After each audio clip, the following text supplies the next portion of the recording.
Lisa Briggs from the Bruce Company is here answering your plant and garden questions. 270-9933. Good to see you again. Good to see you too. Is it bulb time?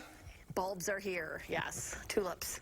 So, yeah, they're here. It's a little early to plant yet, but it's the good time to get your best selection. So come on in and see what we've got.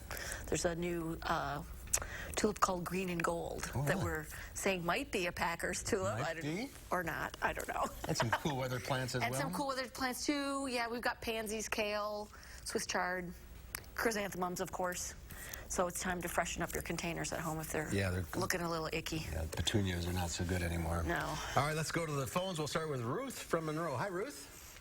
Hello. Hi, what's your question?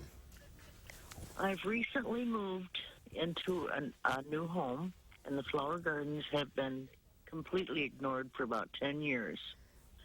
I have two clematis that weren't on decent supports, and they have fallen, and I'm wondering, can I cut them off this fall? Would they grow back in the spring? Yeah, you can go ahead and cut the clematis back, and then when you get ready to, in the spring, on your supports, whatever kind of trellis system that you're going to do, get some chicken wire and put it at the very base.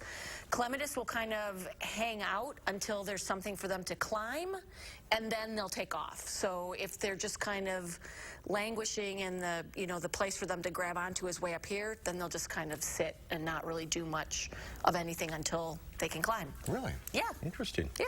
All right, Diane in Waterloo. Hi, Diane. Hi, my question is, when can I transplant my daylilies? You can go ahead and do that now. Daylilies, hosta, there are a whole bunch of plants that are really easy to move around, and the only rule of thumb is that you don't want to move them when they're flowering. So go ahead, you can cut them back, dig them out, and then take a really sharp shovel, slice your clump into bits, and then spread it out.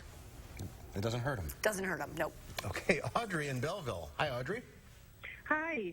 I have a peace lily, and it's about 3 years old. It was flowering just great with the beautiful white flowers and everything, and now all of a sudden the flowers they're popping up, but they're kind of just a deep green. They're not turning white, and so then they just turn brown. Oh. They die after that. So they do start out sort of green, and then they generally develop white. What kind of sunlight do you have it in? It's indirect sunlight, but they're not turning white. They're just like drying up, brown and dying. I wonder if it's a watering thing. Peace lilies are really touchy about their watering, so they like to be sort of not wet, but a little bit evenly moist. So I would watch your watering and see what happens. Okay, all right, sounds good. Thank you so much. All right, thank you. Let's go to Jean in Columbus. Hi, Jean. Hi. What's your question? I have geranium baskets that I got this spring, and I was wondering if there's some way I can overwinter them without getting them all leggy. So geraniums need a ton of sun, and it's really unlikely that you have enough in your house.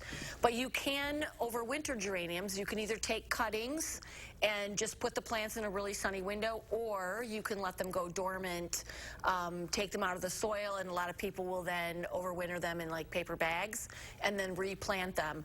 But it's unlikely that if you bring your baskets inside intact that you'd be able to keep them as looking as lush as they did when they were outside. All right. It's that time of year. It is. Season's over. Time to get your bulbs. Time to get your bulbs. Time to move on. All right. If you're on the line, stay there. Lisa will talk to you off the air. We'll see you next time.